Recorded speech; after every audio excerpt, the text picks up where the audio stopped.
Voice of Telesur English in Quito, Ecuador. I am Estefania Bravo, and this is From the South.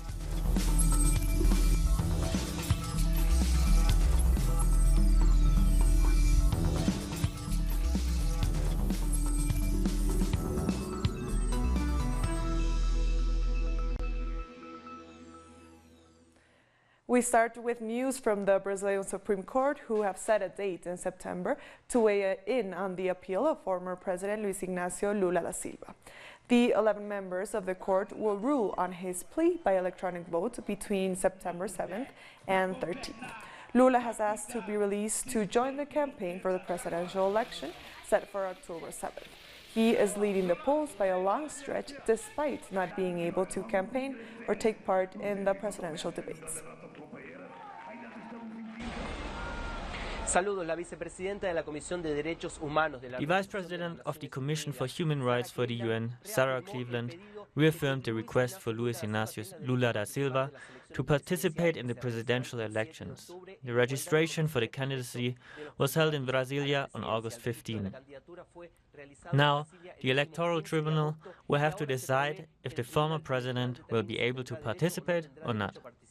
According to Cleveland, the right of Luiz Inacio Lula da Silva to participate should be considered by the Brazilian government not as a recommendation but a request, since Brazil adhered to the UN pacts, and therefore, in an international stance, influences the Brazilian law. This is why Lula da Silva should be able to participate in the elections. But again, this will be decided by the Electoral Tribunal in September. And staying in Brazil, the Portuguese intellectual Boaventura de Sousa Santos told Telesur that the legal mechanisms being used against Latin American leaders like Lula, Cristina Fernandez, and Rafael Correa follow a pattern developed by the U.S. in Colombia. In Colombia, a lot of dollars were spent on a legal system to fight corruption, but in reality, it was used to fight the guerrillas and others. The same model is being used in the whole continent. I know, for example, that the United States has been very involved in the change in the judicial system here in Brazil. That is where these people were trained. The systems are North American, including, for example, plea bargaining, which doesn't exist in Europe, but does in the US. Although here they are applying it without the US rules. So what I see is the court being used, along with the media, to eliminate the most progressive achievements in this continent. In Venezuela, a group of migrants have returned home under what the government calls the Homeland Return Plan. 89 people who had fled to Peru asked to be brought back. They say things weren't necessarily better abroad and could have even been considered worse at times. Venezuela's foreign ministry says the government helped them return. Flight 6051 is ready to take off. We're about to take off towards Lima, Peru, for the Homeland Return mission. We have left Venezuela to bring back the men, women and children who will occupy the seats inside this plane as they return home. This is a very special flight for the state-owned airline Conviasa. As the flight made its way to Peru, the Venezuelan embassy in Lima was receiving the citizens that signed on for the Homeland Return Plan. Some Venezuelans are sleeping on the streets. They get job offers, but it's a lie. Time went by as quickly as their desire to return home. They are now living in a country they thought would give them the same treatment as Venezuela does to migrants. The truth is, we came looking for a better life and we didn't find it, so we'd rather go back home. Simple as that. As they arrive to Lima's airport, they are one step closer to home. Peru, one of the many countries who talk about a humanitarian crisis in Venezuela, has not been treating Venezuelans humanely. On the contrary, migrants are being mistreated. Some of them have been victims of human trafficking, such is the case of Auris, a pregnant woman who was brutally exploited. I didn't have any access to healthcare. I didn't know how my baby was doing. I was working about 20 hours every day. I started having fights with the restaurant owner over his treatment. They are economic migrants, victims of the economic war against Venezuela. I cannot even explain how excited I am. I can leave behind all the suffering I experienced in Peru. Finally, it was time to take off. The important thing is that everybody hears the truth. People need to know what the reality is and how things work. I wish you a happy return to your homeland. The 3 months I have spent in Peru have been the worst of my life. I left everything in Venezuela so I could start from scratch. I came looking for a better future for my children, but it doesn't matter anymore. I'm going back, willing to work and to fight for our country. Dreams, hopes and expectations fill the cabin. They return to Venezuela having learned many things. There is a lot of poverty here. You come thinking it is very different, but is not. For instance, labour law is not enforced. You can be made to work for 12 hours a day non-stop while being paid very little. So what's the benefit here in Venezuela? That kind of treatment is outlawed because it is slavery. I prefer to return home than to live as a slave. If I need to fight for my future, I'd rather do it at home. Some experts warn migration is being used as a political weapon, a tool in the onset of propaganda by the mainstream media and social networks that push people to make wrong choices.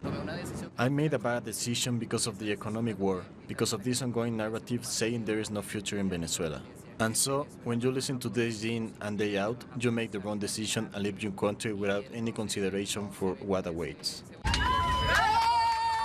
A fresh start waits for them.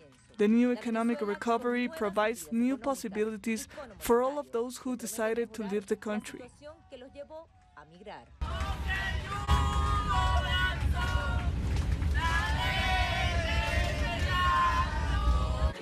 Finally, they are back home. The Indigenous organization of Cauca has denounced the murder of social leader Mari Florelia Canas Mesa, raising the number of leaders killed in Colombia to 153 in 2018. Several men arrived to El Tambo asking for Canas' husband before opening fire on the couple. He managed to escape, but she was killed. She leaves 2 children of 13 and 12 years old. The murder brings the number of social leaders killed in Colombia since January 2016 to 458. The Alternative Revolutionary Force of the Commons Party, FARC, is urging President Iván Duque to fully implement the peace agreement. The FARC party said it will use its seats in Congress to build peace and a constructive opposition against the government. Nuestra apuesta es por la consolidación.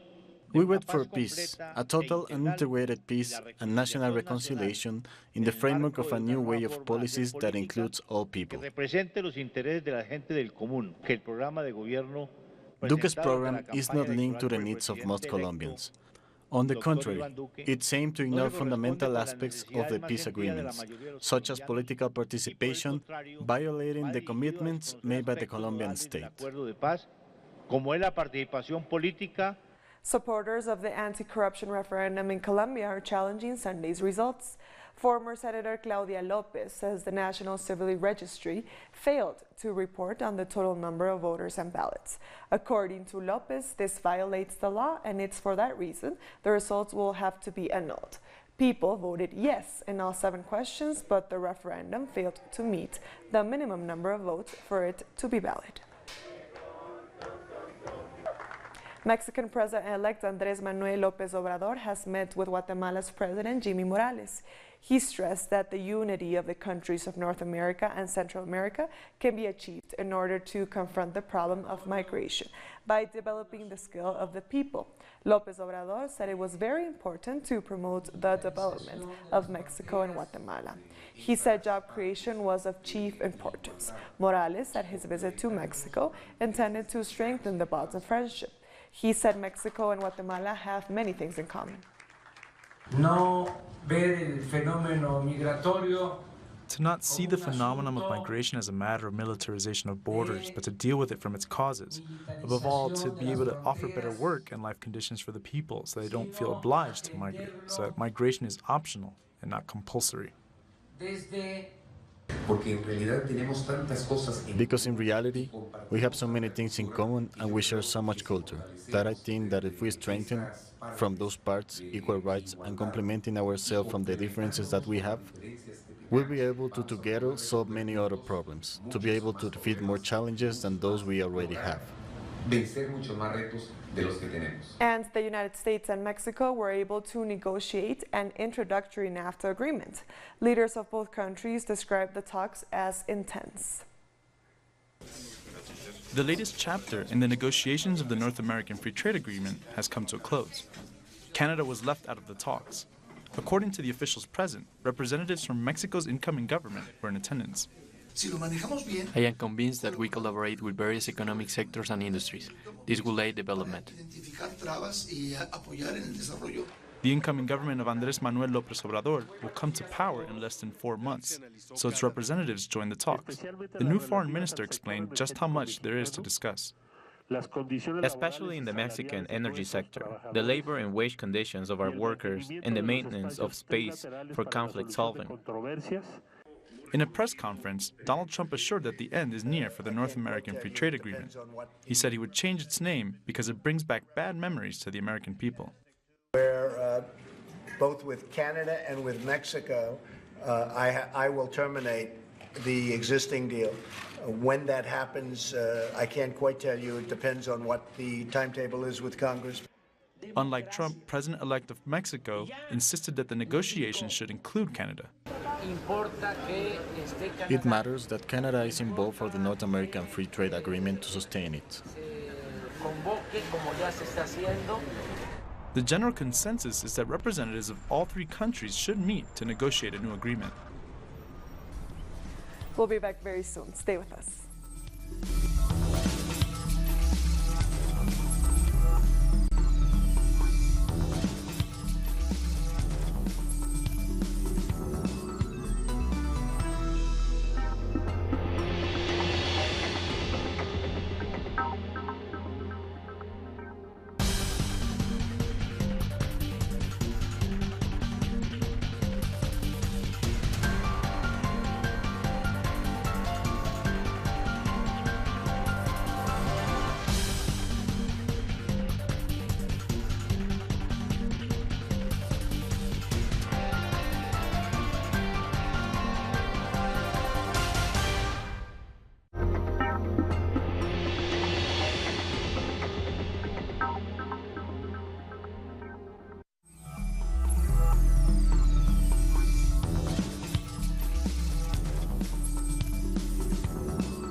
Welcome back. Teachers in Argentina are demanding better salaries and a higher budget. In Buenos Aires, teachers are holding a 3-day strike that began on Monday. A massive protest is planned for this coming Thursday. They are rejecting low salaries in a country with rampant inflation. For a 4th year in a row, families and human rights organizations in Argentina are denouncing police brutality. Violence is reported to have risen at an alarming level. Mothers holding pictures of their loved ones who are victims of trigger happy lead the march. In these cases, the police executed their children. We are here for our children, but mainly for the ones who are alive, because we don't want another mother to suffer the pain that we have. Enough of the trigger happy. The families of the victims are alarmed at the rate of killings by the security forces. Most of the people killed are under the age of 25. I started to see the pictures of the boys who were killed by the trigger happy. They are all underage. The truth is that this looks like a cemetery. It is terrible what the police is doing. We don't have him anymore. We have to have justice fast. There's a lot of cases and we're fighting for justice. We are fighting for justice so that what happened to us will not happen again. Families of the victims are determined to get justice for their children. That's why they're out on the streets again for the 4th time. They hold the state responsible. We are not going to be quiet. We are the voices of our children. Today we are all together to say stop. Enough of this minister and this corrupt government. There is no death penalty. In the midst of democracy, they disappeared our children. The march started at the National Congress. Human rights organizations have condemned the state repression. They say it occurs daily. Spanish Prime Minister Pedro Sánchez has arrived to Bolivia as part of his Latin American tour. The train project connecting the Pacific and Atlantic Oceans will be a priority during his meeting with President Evo Morales. The leaders will also discuss other bilateral agreements. Sanchez is the first Spanish Prime Minister to visit Bolivia in over 20 years. El presidente del gobierno de España en su visita oficial a Bolivia. Spanish Prime Minister Pedro Sánchez is expected to sign 3 agreements with President Evo Morales. Bolivia will receive help from Spain for the upcoming 4 years. Both countries are also expected to sign agreements on justice. The third and most expected one is related to participation of Spanish companies in the construction of the train that will connect the Pacific and the Atlantic Oceans. This project, with an estimated investment of $14 billion, will connect the Brazilian port of Santos in the Atlantic Ocean with the Peruvian port of Ilon in the Pacific. This will cover a route of over 3,700 kilometers. Just like other European countries, Spain will fund the project. Hours before Sanchez's arrival, President Morales welcomed him. Sanchez is the first Spanish Prime Minister visiting the country while in office in over 20 years. Sanchez's visit will take place in the city of Santa Cruz, 900 kilometers off capital La Paz. Thank you, Freddie, for your report. And in as little as 3 months, the International Court of Justice could issue its ruling on Bolivia's maritime dispute with Chile. Our correspondent has the details. In front of thousands of students from the Chapare agricultural region, the Bolivian agent in the maritime lawsuit against Chile, Eduardo Rodriguez, explained the fundamentals of this process. Bolivia was born with independent life. Before the war, it had 400 kilometers of coast. After the invasion, it was left with 0. After the War of the Pacific, Chile left with more than 6,400 kilometers.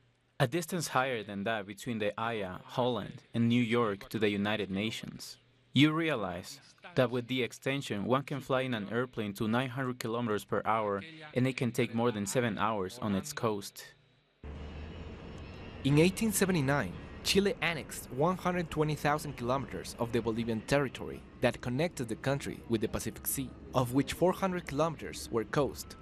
Bolivia says that the Mediterranean is curbing its economic development. The costs of importing or exporting for Bolivia is 60% more expensive than Chile or Peru, which is why the sea is so important, because we can become a more competitive country. It was reported that after 5 years of proceedings before the International Court of Justice for Chile to conclude a series of negotiations in which it promised an exit to the sea, the ruling may be known between October and November. President Evo Morales reiterated his optimism for the possible result. 5 Constitution of Chile recognize that Bolivia had exit to the sea. And so we say that we are with reason, we are well documented, we are with the truth, and now they don't want to recognize. So I say, dear students, soldiers, we are very close to return to Pacific Ocean. Bolivia and Chile have pending another process before the International Court of Justice. Chile demanded that Bolivia recognize that the Silala, whose water it has used for more than a century, is an international river. Bolivia claims that they have artificially channeled it by Chile to run to their territory. Trinidad and Tobago state oil company Petrobras is undergoing major reforms. One newspaper is reporting via a source in the cabinet the government intends to close their refinery. According to the report, the company is losing billions by buying and refining oil. The government's hope is instead of losing money to the refining process, the company will invest in finding oil and selling oil. The union representing the workers, the OWTU, will meet with the government to discuss the proposal. After the meeting at 3 p.m. Central American Parliament President Tony Raful has said that educational policies are key to incorporating social and human development. There are several forums, discussions and meetings of the Central American Parliament currently taking place. One of these focuses on education, discussing the educational policies of Central America and the Caribbean, in the light of technological development, innovation and learning, in addition to the crisis of school admittance. A new report has confirmed that in Puerto Rico, the death toll from Hurricane Maria is nearly 3,000 people. Despite an official count of just 64 deaths, Puerto Ricans have long insisted that hundreds died as a result of the hurricane. A study commissioned by the island's government and conducted by researchers at George Washington University found that almost 3,000 people died as a result of Hurricane Maria. Researchers found that the risk of death was 45% higher for those living in poor communities.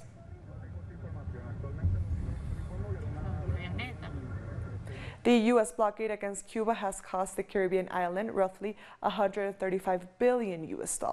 That's according to a recent report. Let's take a look. Here, in the streets of Cuba, the mere mention of the North American blockade is enough to provoke anger about the embargo and its impact. Cubans are demanding its end. We have trouble in medicine. We have trouble in sports. The blockade echoes everywhere. The blockade affects the Cuban people in many ways, but we will come through because we have the strong will to get ahead with our own efforts.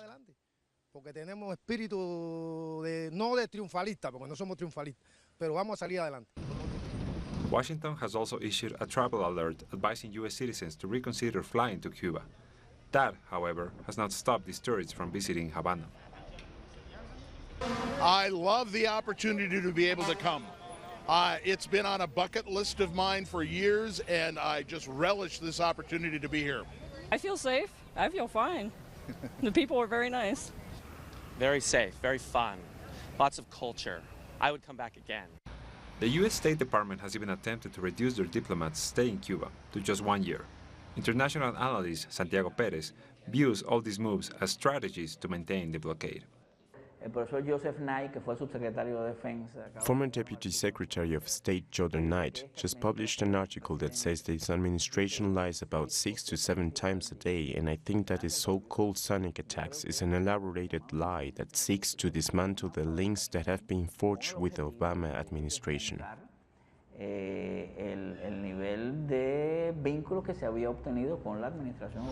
According to a recent report from the Cuban Foreign Ministry, the U.S. blockade has cost the Caribbean country $4.2 billion between April 2017 and March 2018. This brings Cuba's total losses over 6 decades to $134.5 billion. On August 31st, the UN General Assembly will vote on a resolution that demands the end of the blockade. Durante 26 años, el proyecto ha recibido el apoyo mayoritario de la comunidad internacional. We'll take a short break now. Join us again after this.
Welcome back. British Prime Minister Theresa May has met with the South African President Cyril Ramaphosa in Cape Town. During her first official visit to the African continent, May said Britain intends to improve trade ties with Africa by using its international aid budget. She wants to boost the investment of British companies in the continent, particularly in light of its approaching Brexit from the EU. Hungary's far-right Prime Minister has met with Italian anti-immigrant minister.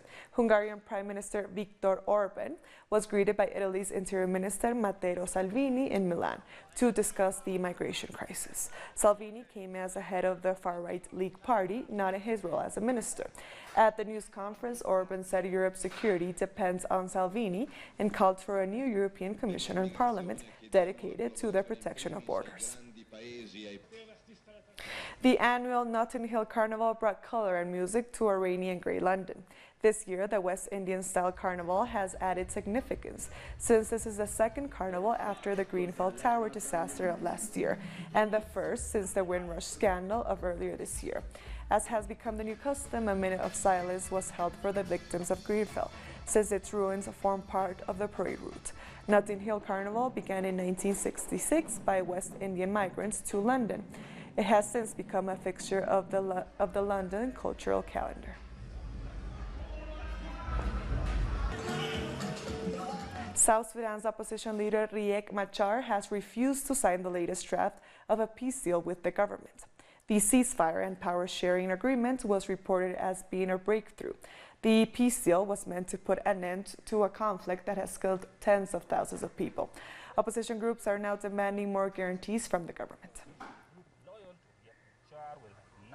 The International Criminal Court has asked judges to convict the former Congo military leader of war crimes. Bosco Tuganda is accused of a range of war crimes, from rape to sexual slavery. He allegedly committed these crimes over 15 years ago when he was serving in a militia group east of the country. Tuganda has denied the charges. If convicted, he faces 18 counts of war crimes. Fans of the late legendary singer Aretha Franklin have gathered to get a last glimpse of the star and pay their respect. Thousands of people are mourning the Queen of Soul in Detroit in the U.S., where her body will lay in repose ahead of her funeral. The gospel, soul, and R&B star legend influenced generations of singers with unforgettable hits, including Respect, Natural Woman, and I Say a Little Prayer. She died on August 16th from cancer. And we've come to the end of this news brief. These and other stories, you can find them on our website at telesurtv.net/English.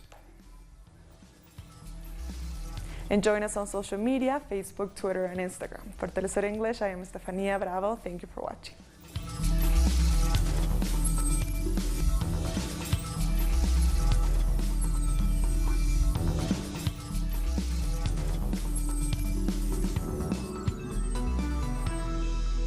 The Pakistani journalist Tariq Ali examines the mass media influence promoted